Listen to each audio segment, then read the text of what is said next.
नमो भगवते वासुदेवाय नमः। क्या आप जानते हैं एक महापापी शिकारी भी केवल एक रात के जागरण से महान राजा बन सकता है? कैसे आमलकी एकादशी का व्रत उसके जीवन को बदल गया। आज हम जानेंगे फाल्गुन शुक्ल एकादशी की दिव्य और चमत्कारी कथा। आमलकी एकादशी की पौराणिक कथा। प्राचीन काल में वैदिक नाम नगर में चंद्रवंशी राजा विदुरथ राज्य करते थे। वे परम धर्मात्मा और भगवान विष्णु के अनन्य भक्त थे। उनके राज्य में सभी लोग धर्म और भक्ति का पालन करते थे। फाल्गुन शुक्ल एकादशी के दिन पूरे नगर में आमलकी एकादशी का व्रत मनाया जा रहा था। लोग भगवान विष्णु का पूजन कर रहे थे और आंवले के वृक्ष के नीचे दीप जलाकर कथा सुन रहे थे। एक शिकारी की कहानी।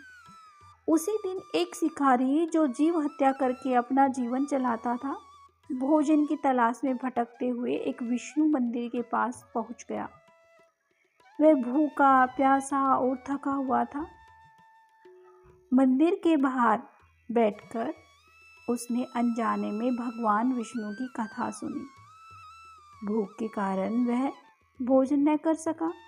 पूरी रात जागते हुए कथा सुनता रहा। उसे यह भी नहीं पता था कि वह आमलकी एकादशी का व्रत कर रहा है।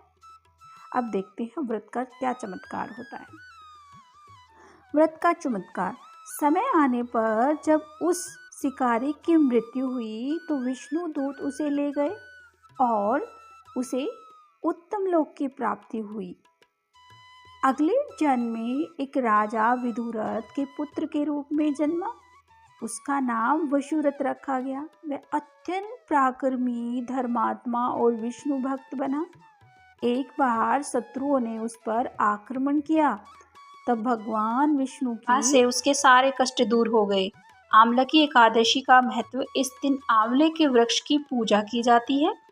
आंवला भगवान विष्णु को अत्यंत प्रिय है। मान्यता है इस व्रत से 1000 गोदान के बराबर पुण्य मिलता है। सभी पापों का नाश भी होता है। जीवन में सुख, समृद्धि और शांति भी आती है। अंत में वैकुंठ धाम की प्राप्ति होती है।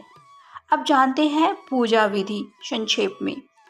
प्रातः स्नान करके व्रत का संकल्प ले, भगवान विष्णु की पूजा करें, आंवले के वृक्ष के नीचे दीप जलाएं, विष्णु सहस्त्र नाम या विष्णु मंत्र का जाप करें। अगले दिन द्वादशी को व्रत पारण करें। यदि आप भगवान विष्णु की कृपा पाना चाहते हो तो ओम नमो भगवते वासुदेवाय